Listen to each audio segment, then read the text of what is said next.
1, et top retour plateau, on y va.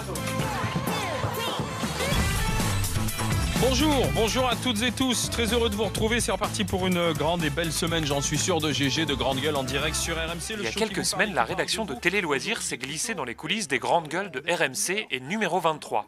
Un grand show diffusé de 10h à 13h, mais c'est dès 8h du matin que toute la petite équipe s'active dans ses bureaux. Et en fait, il y a une espèce de truc qui est parti comme quoi on cachait la vérité, qu'il y avait des corps dans les rues, que ça remontait avec l'eau, etc.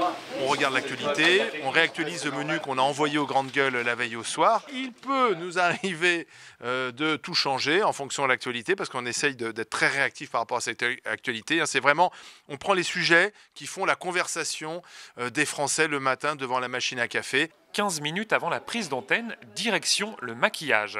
Une petite mise en beauté s'impose car l'émission radio est désormais filmée. On avait très peur au départ que nos Grandes Gueules ne soient plus les mêmes avec la caméra, l'éclairage, le maquillage, le plateau télé qui peut impressionner.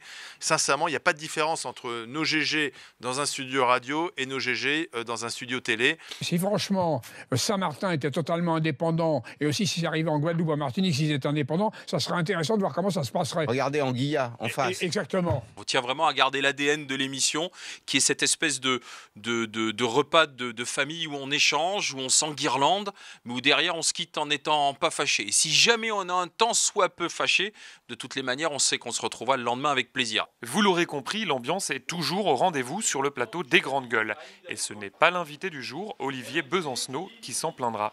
C'est une émission où on a pu parler du fond. Je sais qu'il y en a beaucoup qui insistent sur la forme en disant que c'est réactif, qu'il peut y avoir du sport, que ça peut être punchline et compagnie. Mais moi, ce que je retiens en général dans ces passages-là, c'est que malgré tout, on peut discuter du fond, peut-être parfois plus du fond ici que dans certaines autres émissions. On est capable de parler un peu du contenu de la loi travail ou même de la révolution russe. Donc c'est assez éclectique, on va dire.